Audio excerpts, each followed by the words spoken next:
the state of the sport right now. Not healthy. Not healthy at all, and very poor. It's unfortunate because it was on such an upward trend. Sorry, I just look at the driver's standings again. No, yeah, don't depress yourself. Keeps me up at night. We've seen such a positive steps the past few years, and then it just seems this year it's just like we're all the way back to 2014. Yeah, and I got the stats here looking What the at hell? the most dominant F1 season. This is the one. So far, correct. But when we look at just the recent memory, so 2016, which you just mentioned, Mercedes won. 2014. Well, I'll go in order because they've had a couple of these years. Yeah, they have. You're right. Fortunately. So 2016, they won 19 of 21 races. And This is Mercedes? Correct, Mercedes. Red And Bull. they had a streak of winning 10 races in a row between obviously Hamilton and Rosberg. Stupid. Moving on, we had 2015. They won 16 of 19 races. A really poor year for Mercedes, I must say. They only had 19 races that year. You're right. Yeah. So they won 7 in a races at row at one point, and they finished off the year with 6 race wins in a row. And 2014, the debut of the turbo hybrid era, Mercedes won the opening 6 races of the year, and they won the last 7 races of the year for a grand total of 16 out of 19 race victories. Now, It's gonna be one of those years. it is definitely going to be one of those years, and this is not new to Formula One as much as it disappoints us all because it's kind of been the story of the history of the sport through 1,000 races. When I look at some of the other years, in 2013, Red Bull won 13 out of 19, which compared to Mercedes is nothing.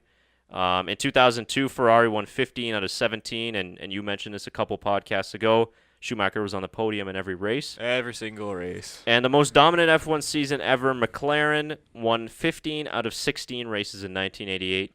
And honestly would have won all of them had Senna not crashed into a backmarker. So no one's done the invincible season. So you're saying there's a chance. There's a chance. What are the odds down below?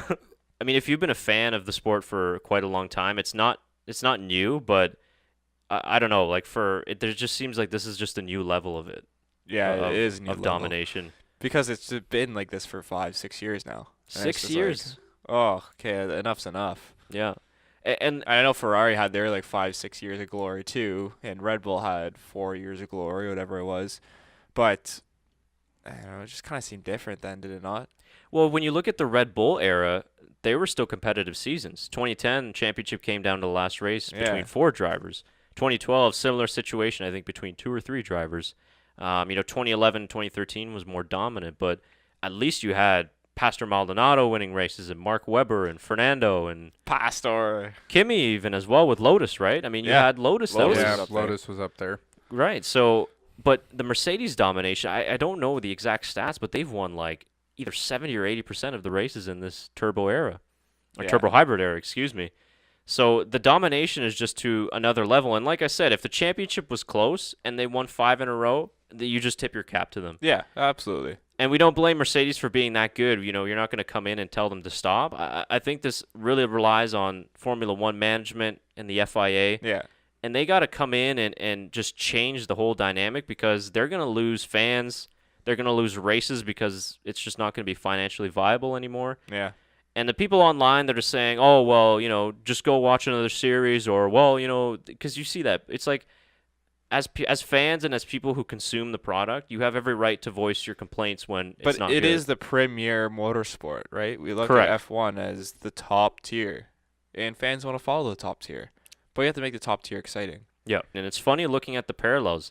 The IndyCar race on Saturday, I watched only the first 10, 15 laps or so at Indianapolis. Incredibly exciting. And lead changes. Pagano won the race. He started way down in the field. IndyCar has the formula so right. Correct. And it's because everyone has to have the same chassis. Yeah, and there's only Huh. 2 engine manufacturers. Yeah. And the aero is a lot more simplified. And, Alex Rossi was poking fun at F1. He's like, oh, top 5 separated by 45 seconds. How exciting. And their whole field is separated by 45, less than 45 seconds. It's like 20 seconds. So when you It's unbelievable racing, IndyCar. It's Right? the best. It is, for the bang for your buck, the most exciting racing in motorsport at a premier level. Yeah. Personally, I think. I love watching IndyCar. But the problem is that it's not that popular. But if you got the IndyCar mentality into Formula One, you'd have a winning product. Correct. Yeah. I completely agree. I just think the 2021 regulations are coming up, and I was reading this morning a very great article by Martin Brundle that They're too far away. Bring them next year. no. Well, look at the 2019 regulations. Why did you have to change 2018? They're like, oh, the front wings are so complicated. Oh, the cars can't follow. Is this any better? Yeah, it's kind of looking like a bad decision now. You just ruined it. Like first 6 races, remember last year, 3 teams won 2 races each Yeah, in the first Yeah. 6 races. Now, what do we have now? 6 out of 6 for Mercedes, most likely. yeah. So why the need to change everything? And even Brundle in his article he wrote, like all these expert engineers and all these people, they can't figure out why like a 3-degree track temperature change affects pace and performance so much. It's like, well, how the hell are you going to expect us to understand it then? Yeah. Yeah. It's too confusing. The DRS and the ERS, I mean, we understand it a little bit more. But if you're a new fan coming into this, it's like IndyCar simplifies it. It's push to pass. There's Yeah. like 200 seconds you got, Yeah. and that's it. It's like Kurs. Yeah, essentially. Kurs was easy to follow. Push a button, and you have this amount to use during a lap. Okay, cool. Thanks. And And 10 seconds to use a lap, I think, in Kurs. Yeah, I think it Right? was around there, right? Yeah. So easy. Where like Brundle this past weekend was was explaining DRS on the broadcast for new viewers. And it was fun the way he was trying to describe it. He's like, yeah, there's this little flap on the back of the wing that opens up, and you have to be within 1 second of the driver at the 2 DRS detection zones. Yeah, we'll point that out to you, but then you have to wait until you're in the DRS area to use the DRS. Yep.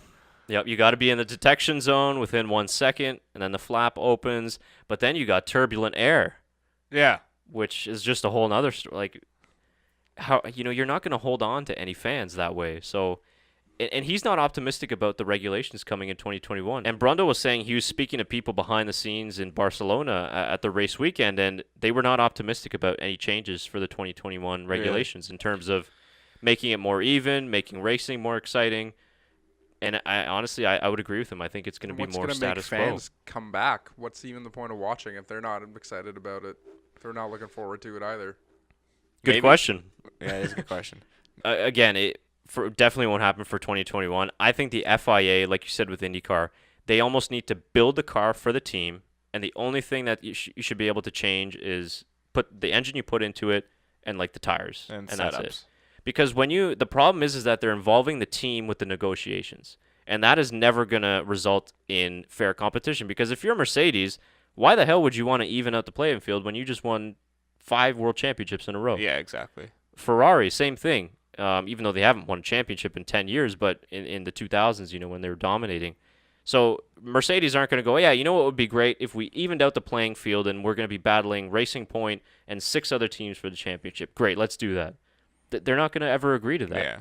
So if you eliminate the teams from negotiations and you set out, here, this is what you can do, we're going to simplify everything, and then it's going to come down to the best driver. Because right now, the engineers and the technicians and the aerodynamicists, they're winning the championships, not the drivers. Yeah.